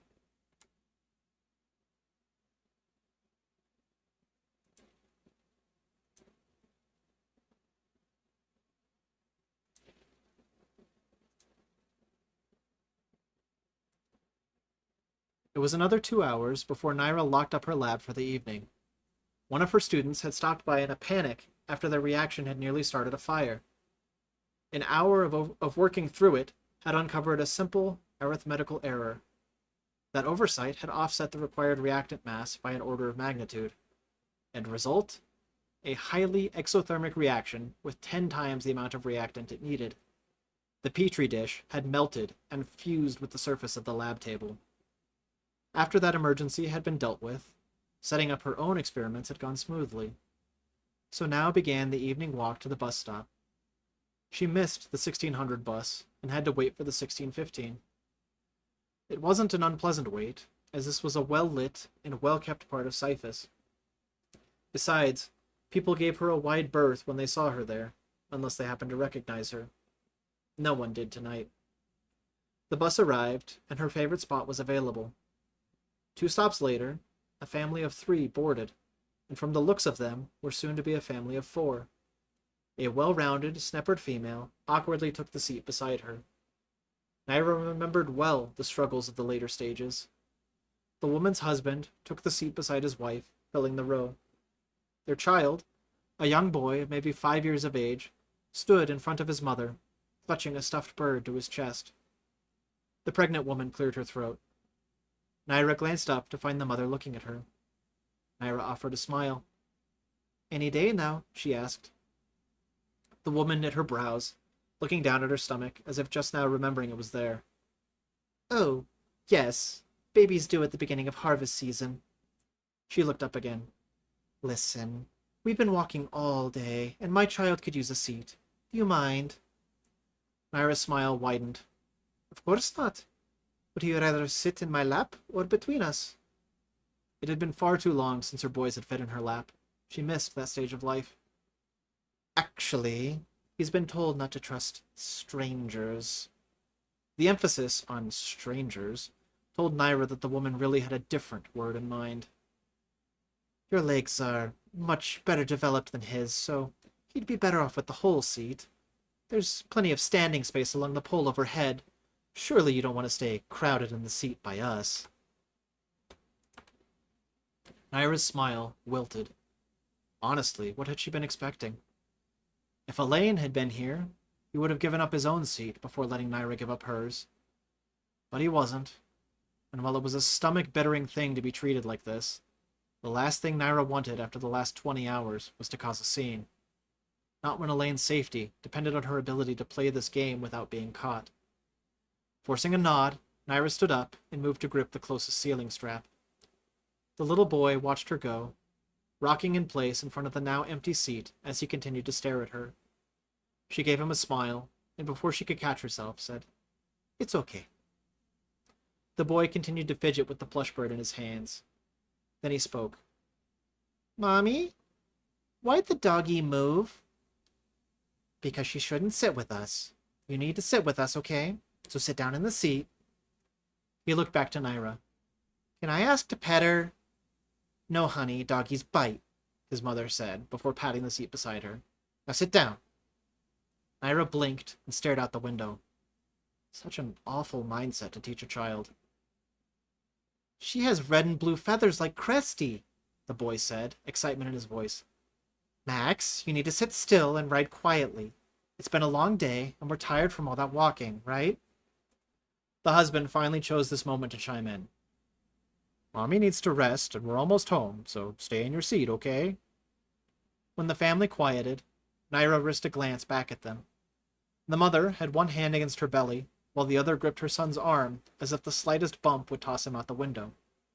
Her eyes were closed, and she did look tired. The husband met Naira's gaze for a brief moment before biting his lip and staring out his own window. Then there was the child, who had turned in his seat to examine her in innocent fascination. It was far preferable to most stares she drew in public. Reaching up, Naira flicked the feather dangling from her hair braid. The boy's eyes lit up, and he held up his little stuffed bird. It had a yellow body with a spotted front, and a large blue crest of synthetic feathers fanned out comically from the back of its head. Several other passengers on the bus watched this interaction. There was even another Nulf seated awkwardly in the back corner, with their coat stuffed between them and the passenger beside them. Everyone, including her fellow Nulf, looked away whenever Naira met their eyes. Some gave her looks of pity, others disgust. What an environment for a child to grow up in. And yet, the boy remained oblivious to it, eyeing her like she was some magical creature from a storybook. His mother's eyes had held distrust. But this child... There was some distrust, yes, but there was also wonder. Naira knew which reaction she wanted to feed. Reaching up, she detached the feather from her braid. It was real, which meant it wasn't cheap, but she did have more at home. Besides, it was still cheaper than metallic jewelry. Walking quietly, she crouched down in front of the boy. With hands trained for working with volatile reactions, she added her feather to his toy's crest. His eyes went wide as he touched it, no doubt finding it to be softer than the fake feathers. He looked back at her, and she was pleased to watch wonder win out over distrust. His grin widened in pure delight. Raising her finger to her lips, Naira gave him a toothless smile and a wink. She caught the dad moving in her peripheral and glanced his way. He was also staring wide-eyed, but not for the same reason as his kid. Naira kept the finger to her lips, then made a silent chomping motion with her mouth. She probably shouldn't have, but it felt good to do so anyway. The family got off the bus long before her stop, and she resumed her seat for the rest of the journey. The bus hemorrhaged passengers with every stop after that. Slowly, the ratio shifted until the bus was carrying mostly Nulfs. As they neared 118th Street, Naira pulled the cord to request a stop. There was no bus stop here, but the driver pulled up to the public mailbox for District 11. She rode this route daily. At this point, every driver on the route knew her, and knew where she liked to be dropped off. The mailbox itself was so covered in graffiti, the little bits of original color underneath looked like dirt on a canvas. A fresh padlock was installed on the door in the back, so someone had replaced it since this morning. The door itself was so bent out of shape, you didn't need to get rid of the padlock to grab at least some of the mail inside. Naira counted as she walked. 9 homeless, no change there. 4 teenagers on Whittleton Way, and 5 on Parkton Drive. The first group was playing basketball with a trash can. The second were huddled under a flickering street lamp, their eyes betraying the prismatic glow of fractal. Of those, one was laying out on their back, reaching out towards the street lamp as if they could grab onto the light itself. 2 police cruisers parked on Sedgman Circle. There'd been a double homicide in that cul-de-sac last week, likely gang-related. The cruisers were new, and the officer's presence was as likely to deter crime as a well-lit mousetrap in the center of the room was to catch a paranoid rodent. Her hand gripped a Fyrom crystal as she walked, and she jumped when her neighbor's deerhound collided with their chain-link fence. The snarling creature dripped saliva, snapping at her even as it worked to extricate its antlers from the fence. Her heartbeat recovering, Naira used her free hand to fish out a small Tarim crystal. Snapping it inside her palm, she had no prism in her system to direct the magic, but she didn't need to. The moment she laid the cracked crystal beside the fence, the deerhound began to calm. The sweet, floral scent of nature magic reached Naira's nose, and she felt the pleasant, gentle touch of its aura. Of all the elements, Tarim was by far the most inherently calming. It was a shame people thought Necrom was more effective. Necrom calmed, too, but Tarim wasn't addicting or harmful to the body. The deerhound calmed enough that Naira risked reaching up to the fence. It sniffed at her fingers, then wagged its stubbed tail. She scratched at its ears, and it once again stuck its antlers into the gaps in the fence. It stomped a front hoof and leaned into the fence, trying to extend the petting. Poor thing was kept as a guard animal, and intentionally encouraged to be aggressive. It wasn't a new animal. It had lived here for several years now, and every night it still rushed the fence as if it had never met Naira before. Once, she'd assumed she could soothe it without the help of nature magic, but that had resulted in her nearly losing a finger. Deerhound teeth weren't serrated like some of Fanatom's nastier creatures, but they were still sharp and pointy, with jaw strength like a vice. Nothing else jumped out or surprised Naira before she finally arrived home. She checked the mailbox, but of course nothing was there. The mailman knew better and would use the slot in the door. The gate for the front sidewalk was a laughable thing she could easily step over. She opened it anyway. It creaked with the same awful metal-on-metal grinding sound she'd heard when the detective's car had hit the street that afternoon. Elaine kept saying he would replace the gate with something prettier, but he had never found the time.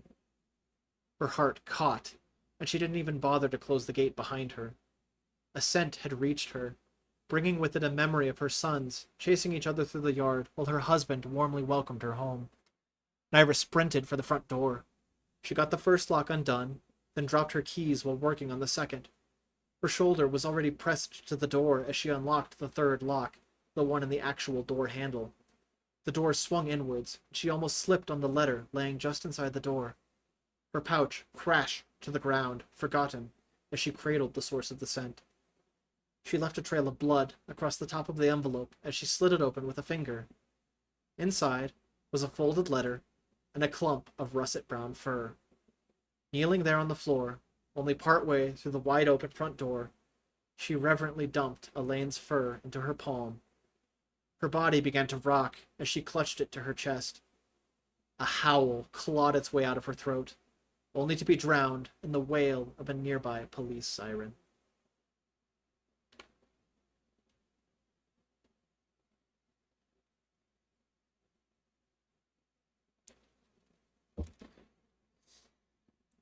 Whew. All right. The next chapter is a bit of a long one, and both looking at the time and feeling my voice, I think I probably need to stop there. But we hit the bus scene. I got to show off the wonderful art that Pasa made for the bus scene, and we got to learn a little more about everyone and everything that's going on. So thanks for everyone who stuck around. Hope everyone's enjoying it, enjoying the story. I need to drink water.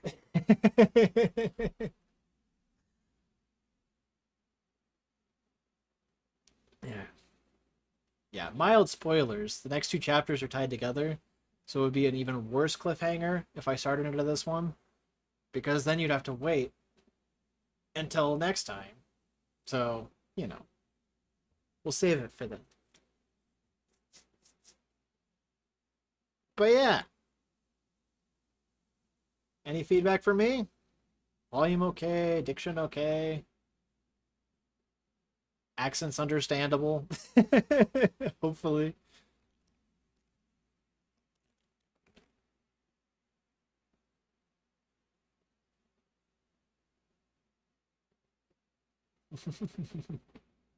Aw, thanks, guys. I didn't swallow any more of my cat's fur this time. It seems like a positive. I did see some more floating in front of my face when he hopped into my lap. And it's because I got a fan directed right this way, but it's always nice to be able to, breathe without cat hair in your mouth.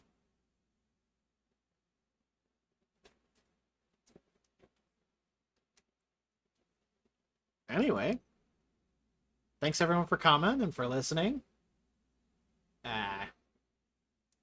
Next one should be an exciting one. But yeah, hope everyone's enjoying it and excited to see you guys all next Tuesday.